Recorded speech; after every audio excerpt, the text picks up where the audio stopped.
Di kaki hutan tua yang selalu diselimuti kabut, berdirilah sebuah desa kecil yang jarang tercatat di peta.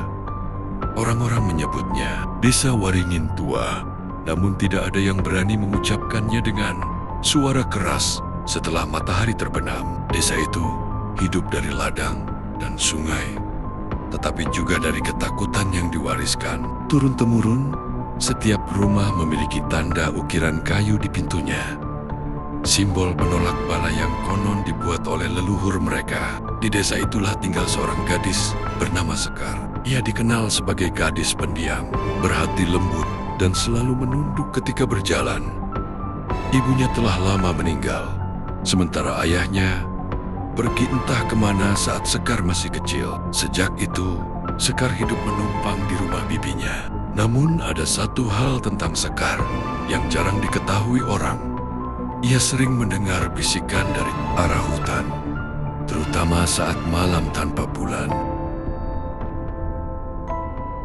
Sejak kecil, Sekar selalu diingatkan pada satu aturan yang tidak pernah dijelaskan alasannya.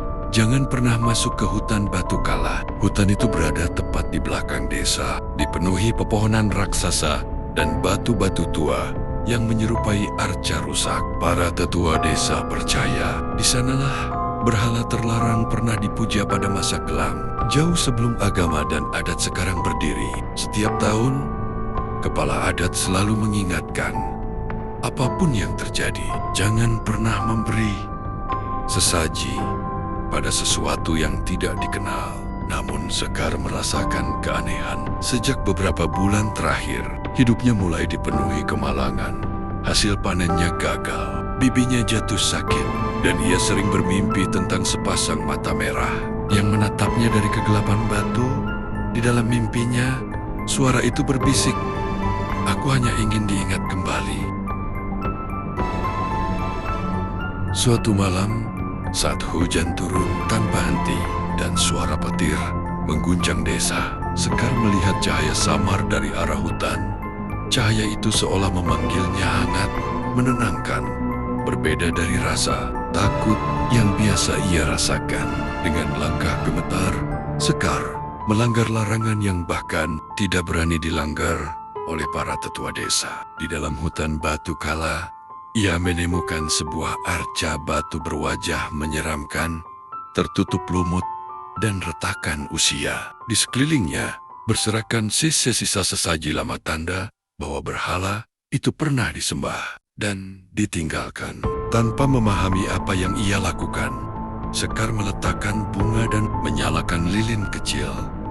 Air matanya jatuh ketika ia berdoa, "Jika kau memang ada, tolong hentikan penderitaanku." Saat lilin itu menyala sempurna, angin mendadak berhenti. Hutan menjadi sunyi, dan pada saat itulah kutukan mulai memilih korbannya. Keesokan paginya, Sekar terbangun dengan tubuh terasa dingin seperti batu. Di telapak tangannya muncul retakan halus menyerupai garis-garis batu. Samar namun jelas terlihat. Bibinya semakin parah sakitnya, tubuhnya kaku, napasnya berat, dan matanya sering menatap kosong ke arah dinding, seolah melihat sesuatu yang tak kasat mata. Di desa, kejadian aneh mulai terjadi. Sumur mengering, ternak mati mendadak, dan beberapa warga mengaku mendengar suara batu saling bergesekan dari arah hutan pada malam hari. Para tetua desa mulai resah. Nama Sekar mulai disebut-sebut, meski belum ada yang berani menuduh. Perubahan pada Sekar semakin jelas. Kulitnya terasa dingin saat disentuh, dan setiap malam ia bermimpi menjadi patung batu yang tidak bisa bergerak, hanya bisa menangis. Seorang tetua bernama Ki Jagatwisesa datang ke rumah bibi Sekar dengan wajah pucat. Ia menatap tangan Sekar yang mulai mengeras. Ini bukan penyakit, ini tanda dipilih.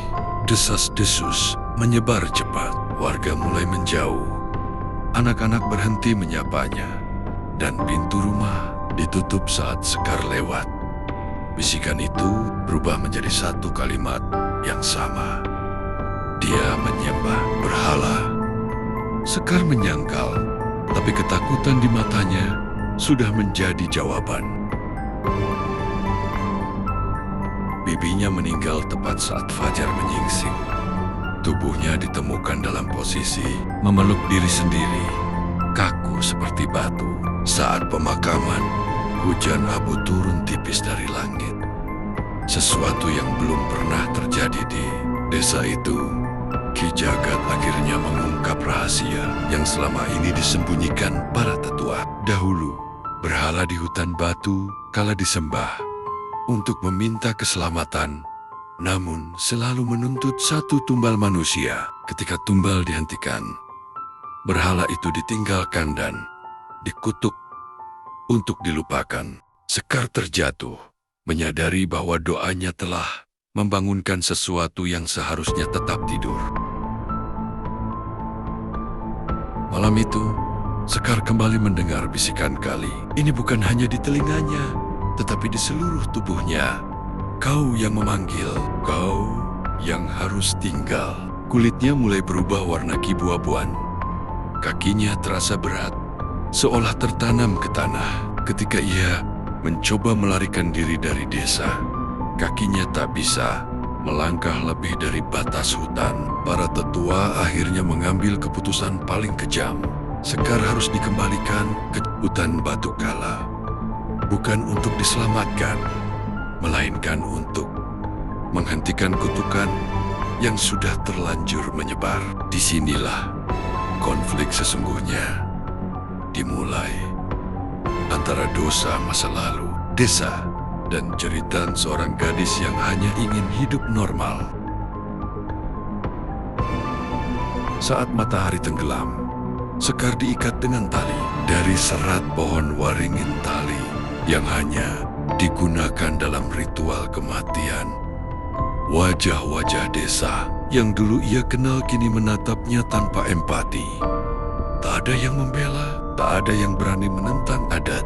Langkah Sekar berat, bukan hanya karena tali, tetapi karena kakinya mulai mengeras seperti batu. Setiap ia melangkah, terdengar suara krek-krek, seperti retakan batu tua. Di tengah perjalanan, ia berteriak memohon, "Aku tidak tahu apa-apa, aku hanya berdoa."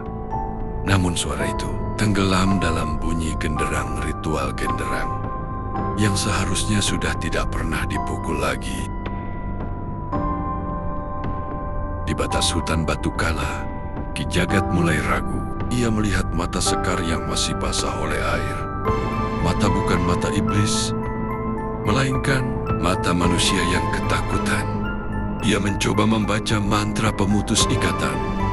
Namun tanah bergetar. Arca-arca batu yang tersebar di hutan mulai menoleh pelan, seakan menyaksikan ritual yang telah lama mereka tunggu. Sekar berteriak kesakitan.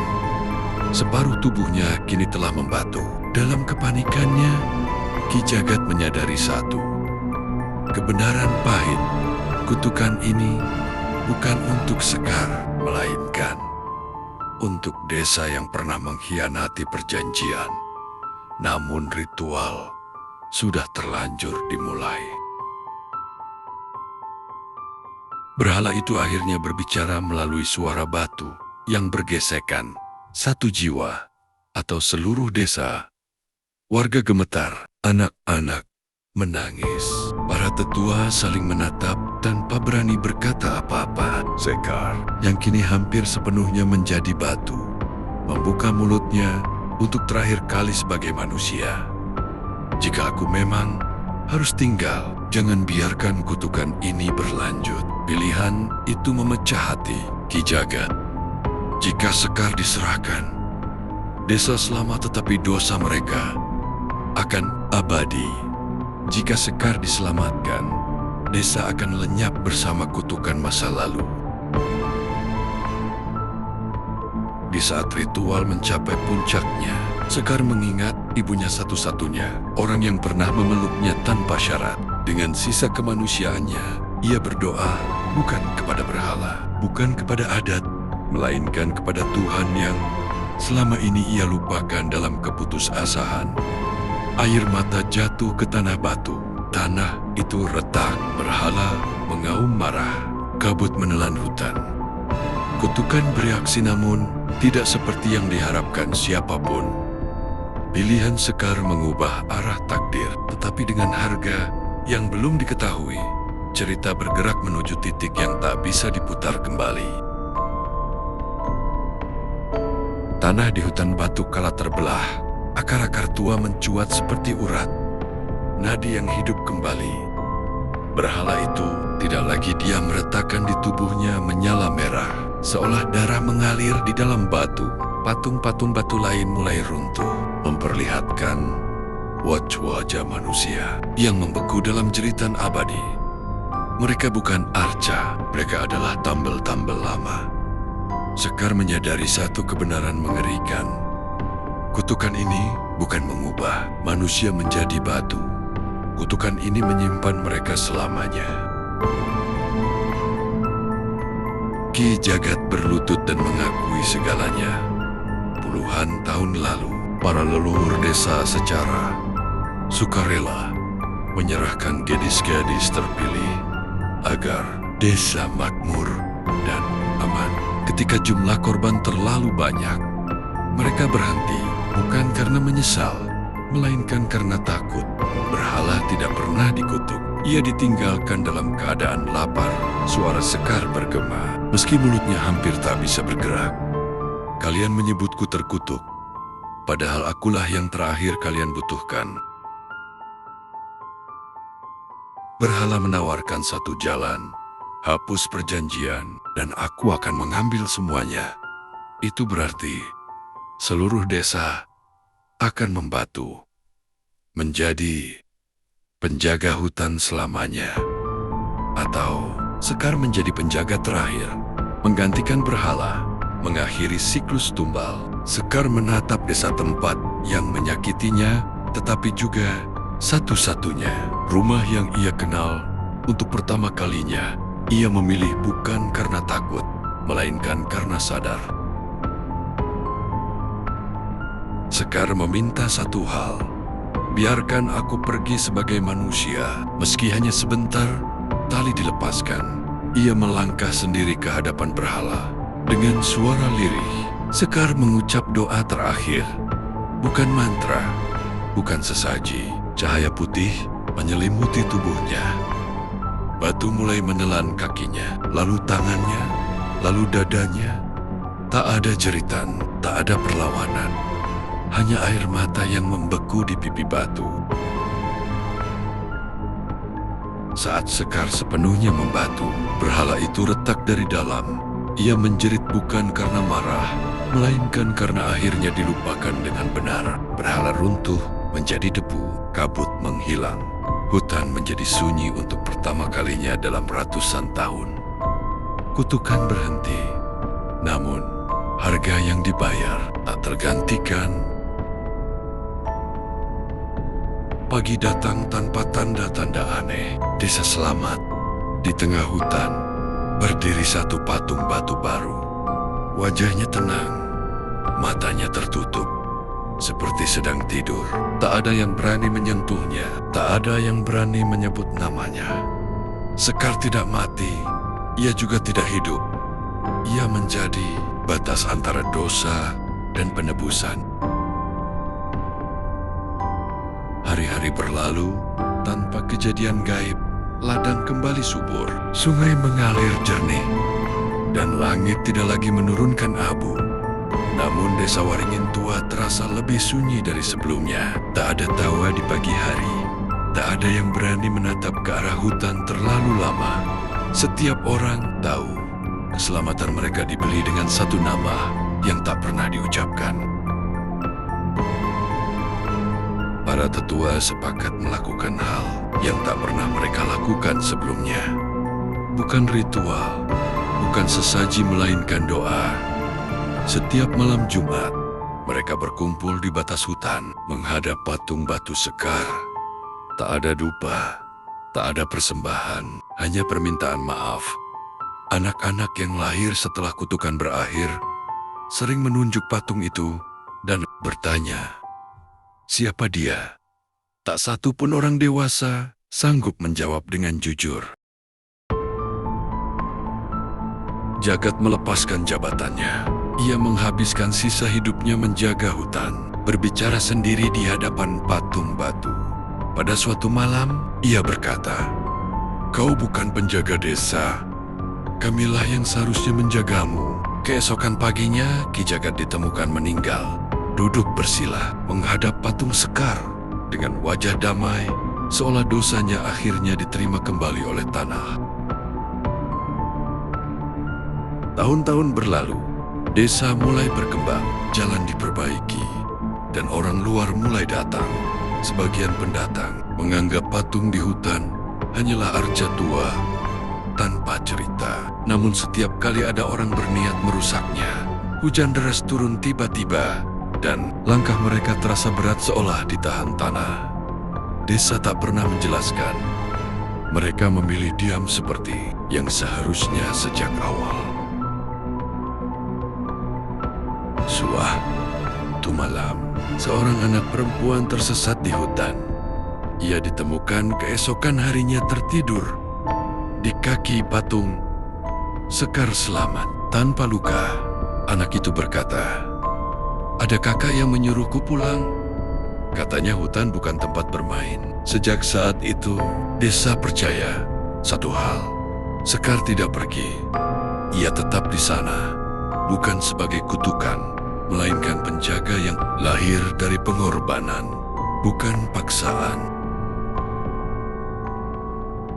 Untuk pertama kalinya sejak bertahun-tahun, kepala desa yang baru berdiri di hadapan warga dan berkata dengan lantang, "Namanya Sekar." Nama itu tidak lagi dianggap tabu.